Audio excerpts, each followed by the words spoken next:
बात विवाद में आपका स्वागत है। मैं हूं डॉक्टर देवेंद्र प्रसाद राय।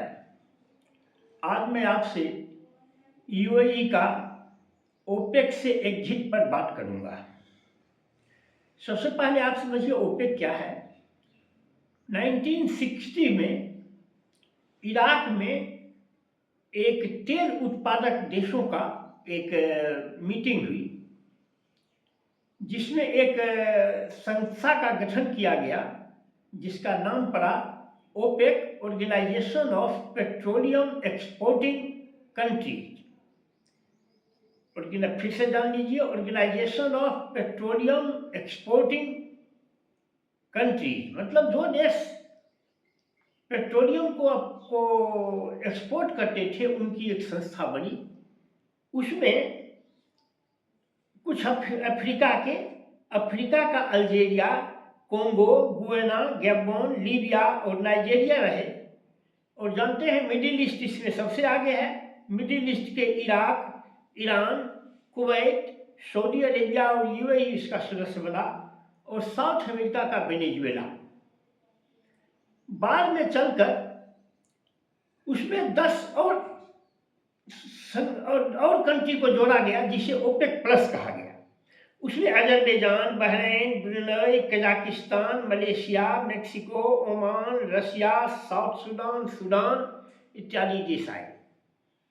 देखिए, लेकिन सब ले देखे ये ओपेक जो था वह करीब 30% ऑयल एक्सपोर्ट को कंट्रोल करता था, और ये ओपेक प्लस जो है यह 40 से 50% वर्ल्ड के ऑयल एक्सपोर्ट को कंट्रोल करता था। यह संस्था इसलिए बनी कि दुनिया में पेट्रोलियम प्रोडक्ट का भाव स्थिर रखने के लिए डिमांड और सप्लाई को वह बताता था कि कौन देश कितना प्रोड्यूस करेगा और किस दर से बेचेगा, जिससे पूरे संसार में पेट्रोलियम प्रोडक्ट का भाव स्थिर रहे। इसके लिए यह संस्था बनाई गई। हालांकि इसके बाद भी उसमें जो संस्था के जो देश थे उसकी बातों को काट कर अधिक बना देते थे। यह चलता रहता था। उस पर पहले तो ओपेक पर तो सऊदी अरेबिया का ज़्यादा बरदहस्त था, उसका नेतृत्व सऊदी अरेबिया करता था। जब रूस उसमें आ गया ओपेक प्लस में, तब सऊदी अरब और रूस मिलकर दोनों उसका नेतृत्व करते थे। खैर, ये तो हुआ। अब इसमें से बहुत देश, कोंगो, अंगोला, बहुत सारे देश, कुवैत, कतर, ये सब धीरे धीरे उसका मेंबरशिप छोड़ते गए। अंतिम यूएई का एग्जिट हो गया। यूएई उसकी सदस्यता को छोड़ दिया। अब इसका प्रभाव क्या होगा? देखिए, मिडिल ईस्ट में यूएई सबसे ऑर्गेनाइज्ड कंट्री है। वह अपना तेल उत्पादन पर बहुत पैसा खर्च किया है, बहुत अधिक उसमें पूंजी लगाया है, और साथ ही साथ वह इसलिए भी तैयार हो रहा है कि कल को जब ऊर्जा की जरूरत नहीं रहेगी दुनिया को, तो वर्ल्ड मार्केट में फाइनेंस, टूरिज्म इत्यादि के द्वारा भी हमारे देश का वित्त आता रहे। इसके लिए भी बहुत इंतजाम किया है। इसलिए वह ऑयल प्रोड्यूसिंग ये ओपेक से निकल गया है। अब इसका प्रभाव क्या पड़ेगा?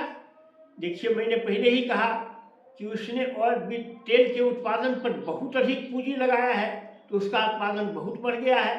फल होगा कि बाजार में अब वह तो किसी के कंट्रोल में है नहीं, अपने इच्छानुसार तेल पैदा करेगा, तो वर्ल्ड में उसका सप्लाई बढ़ जाएगा और कीमतें धीरे धीरे गिर जाएंगी। भारत के लिए खुशखबरी इसलिए है कि भारत का उसके साथ बहुत ही अंतरंग संबंध है यूएई के साथ।